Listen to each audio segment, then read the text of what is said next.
Muy bien, continuando con este video vamos a explorar un poco la librería de Lead para mirar cómo se conforman cada uno de estos web components y poderlos trabajar.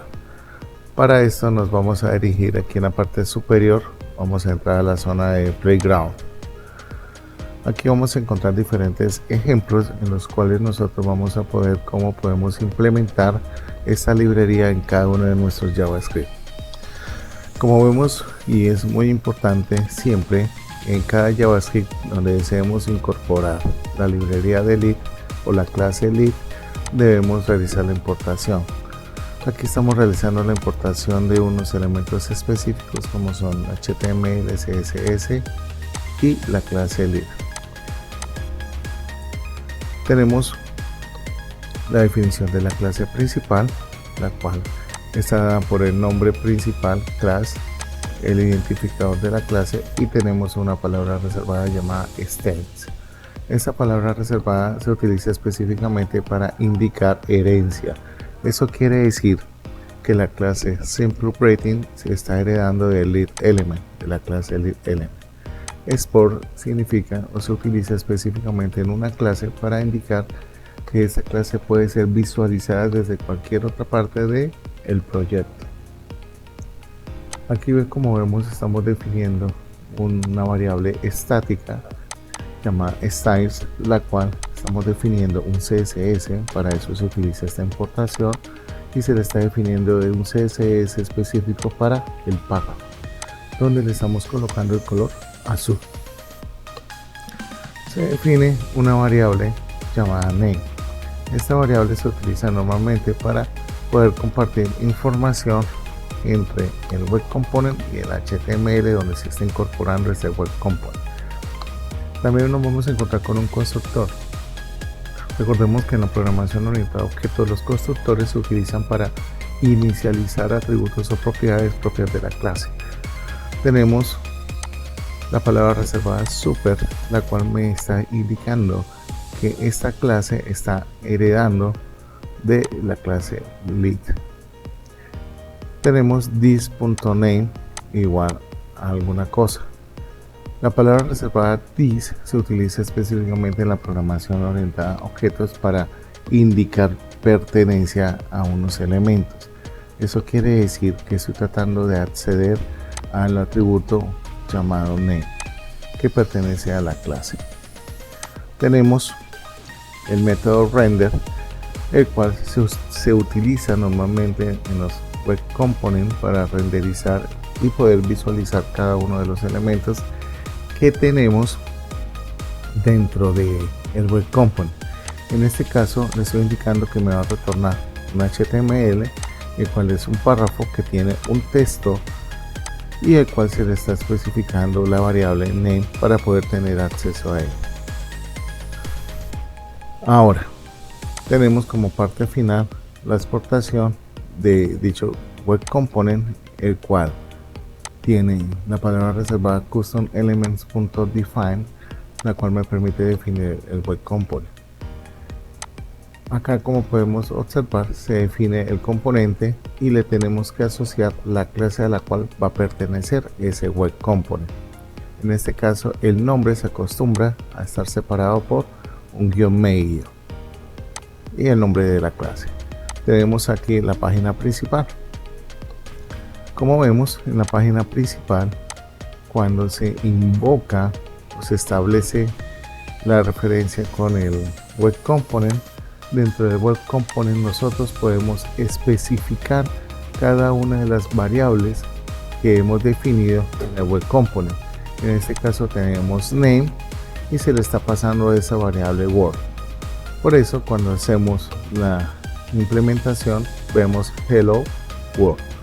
Acá podemos colocar cualquier otro valor mundo, y como vemos en el playground automáticamente se visualizan los cambios.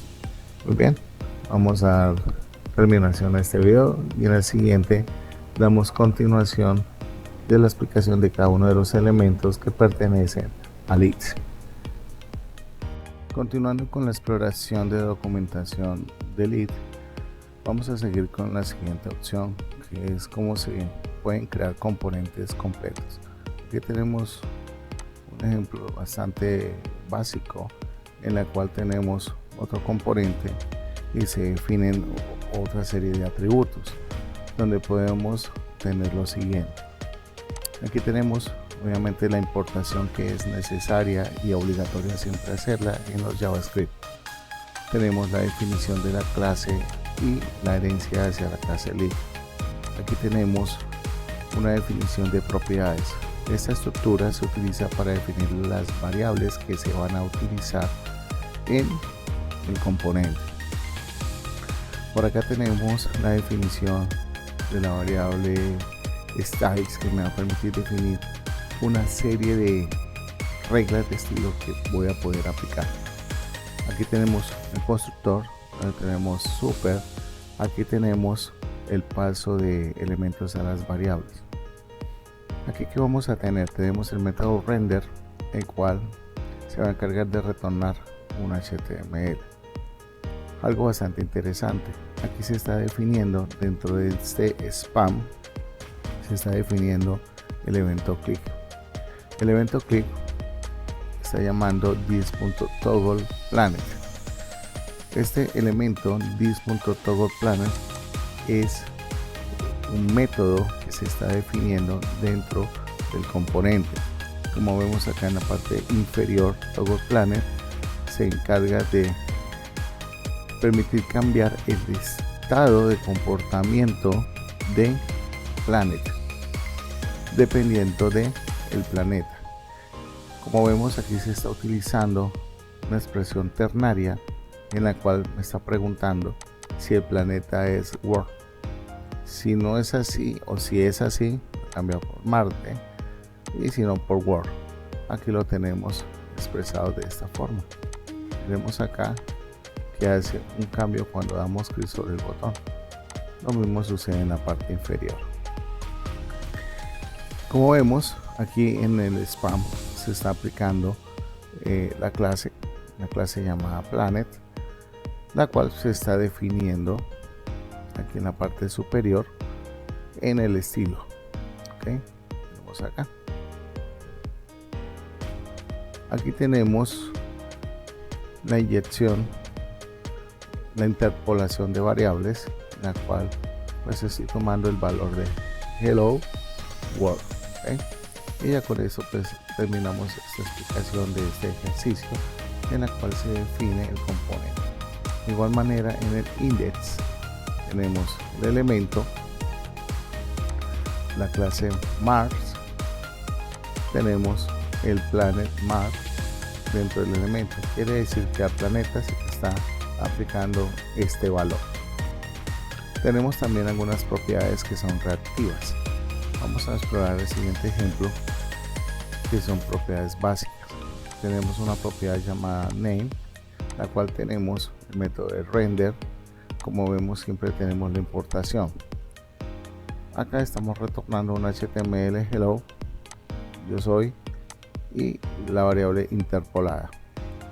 Aquí en la parte inferior estamos definiendo una constante de tipo etiqueta, la cual se va a encargar de crear un elemento con la etiqueta name tag, y acá le estamos pasando de manera dinámica el nombre a ese tag, o sea, la variable al tag. Y acá simplemente estamos usando un append shield para agregar al documento, al cuerpo del documento, un hijo llamado tag, que es el que estamos definiendo en esta parte. Recordemos que aquí estamos creando una etiqueta, un elemento tag name. Vamos al index.html. En el index.html, como primera medida, nos vamos a encontrar con la llamada del web component, donde le estamos pasando de manera estática, estamos enviando un valor. Aquí, como podemos observar, tenemos el hola, yo soy, una inicialización estática, que es el mensaje que se está enviando desde name. Ahora, cuando se ejecuta y se crea el nuevo elemento de forma dinámica, se le asigna el valor. y acá se indica que es una asignación dinámica, una creación dinámica. Esto quiere decir que nosotros vamos a poder crear elementos de forma dinámica e interactiva. Muy bien, entonces con este video vamos a terminar esta breve explicación y continuaremos explorando la documentación. Muy bien, continuando con el estudio de la documentación de nuestra librería LEED, vamos a ver cómo se detectan cambios en cada uno de los elementos que se definen en los web components. Como vemos, en este caso tenemos 3 archivos JavaScript. Como podemos observar, el primer archivo, que se llama DateDisplayJS, importa la librería LEED, pero también está haciendo la importación de InSameDate, y este se encuentra dentro de DateUtils. Si exploramos DateUtils, vamos a encontrar que tenemos una función. Si nos damos cuenta, dentro de los JavaScript yo puedo definir funciones, las cuales puedo exportar para que puedan ser visualizadas desde cualquier parte o utilizadas desde cualquier parte de mi aplicación. Aquí nos vamos a encontrar con MyElement, que es el web component, la cual va a agrupar todos los elementos que vamos a estar definiendo en las demás librerías de JS.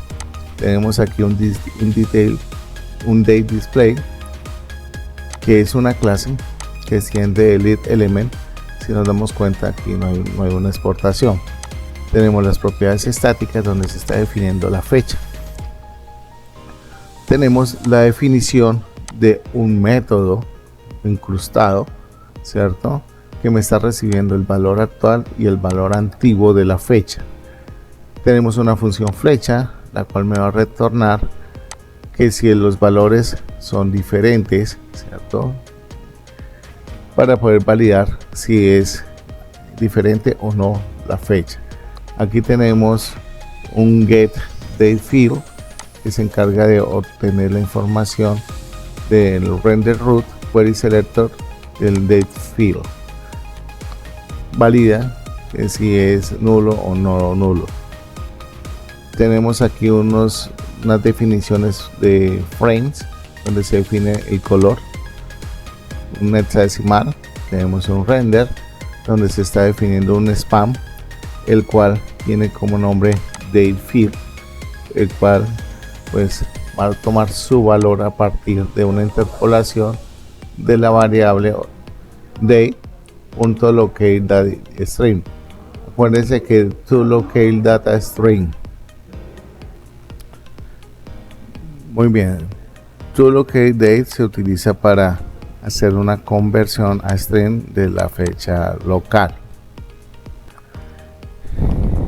También podemos encontrar una función llamada update, la cual recibe un argumento de cambio. Esta función básicamente lo que hace es estar escuchando el momento en el que cambia el componente, en qué momento el usuario interactúa con algún elemento y se dispara esta actualización, para verificar si la fecha ha cambiado.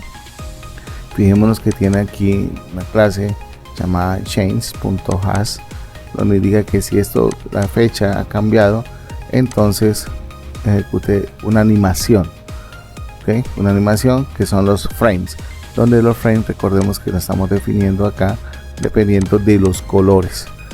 Entonces aquí voy a escribir escoja, y ahí como podemos ver la ejecución de la animación. Si escojo por acá una fecha determinada, también se ejecuta la animación. Y eso consiste este breve ejemplo utilizando los web components. Como vemos aquí, DateUtils se encarga de definir o obtener la información de las fechas en diferentes formatos, y acá tenemos el llamado del elemento. Luego continuaremos trabajando con esta librería.